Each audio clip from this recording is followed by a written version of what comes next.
Well, the Flames get another win in Big South Conference play in the Vine Center here tonight. They get it done 65-62, a winner, Liberty over Gardner-Webb. Alongside Paul Nazigan, my name is Nick Pierce, and the Flames now 6-1 in Big South Conference play, and they did it behind a couple of great offensive performances tonight. Ryan Kemrite and John Dawson, both with 20 points. Season high for Dawson. Good to see him get going here tonight.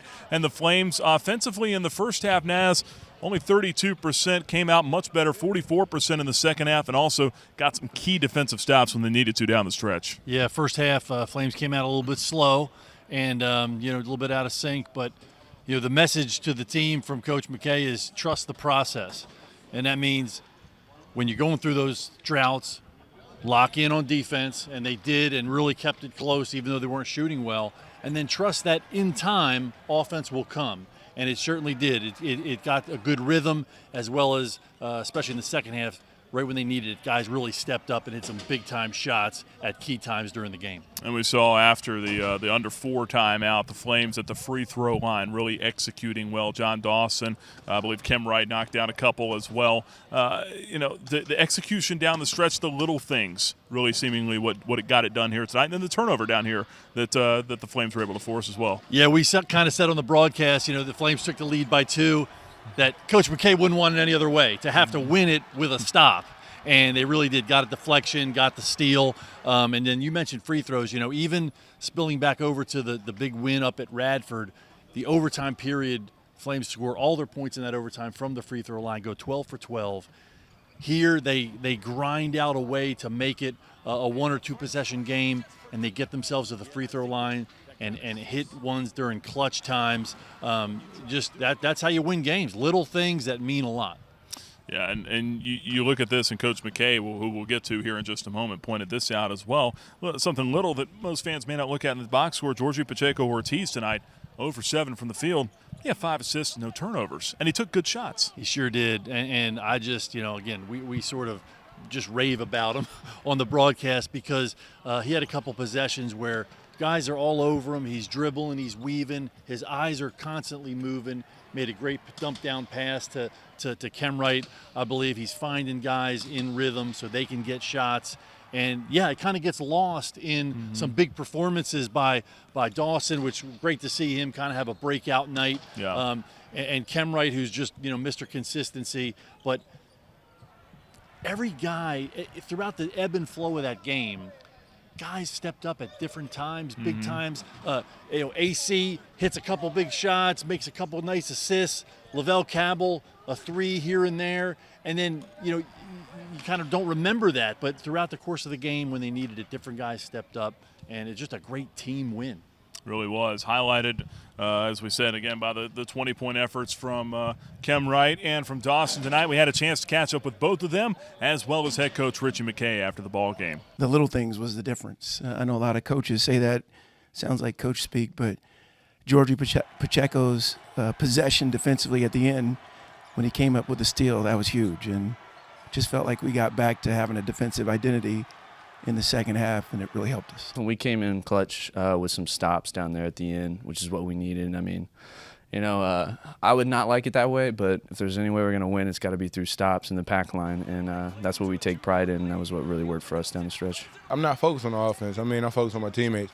Like I said, we got plenty weapons in Lavelle, Mayo, Ryan Kemrite, Georgie.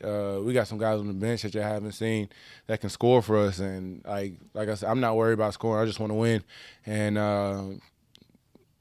God gave us a team to where we're all weapons. So I'm not really worried about the offensive end. The defensive end is where I try to get my money and just be really effective for my team. So, again, the Flames now 6-1 in Big South Conference play. Gardner-Webb falls to 3-4. Liberty now 11-9 overall on the season. And coming up here on Saturday night, a big one with the Winthrop Eagles. And Winthrop, as of the time we're doing this, locked in a battle right now with UNC Asheville. Potential for first place being on the line here on Saturday night.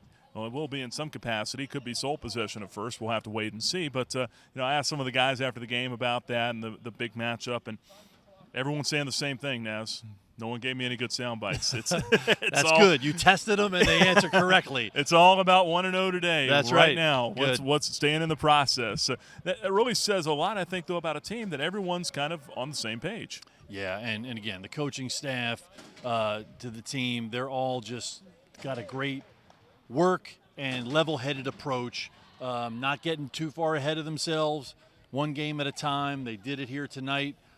Quick turnaround, which will be a little bit of a concern physically. You got some mental preparation as well, but not making. It's a big game, and we love to talk about it. It's going to be a great matchup, but they're just, hey, it's just the next one. Let's go out and perform, play hard. We got to get home, and I want to watch the second half. Right. Yeah. What a game that's going to be with Asheville and Winthrop going at it right now. But regardless, 7 o'clock here on Saturday night.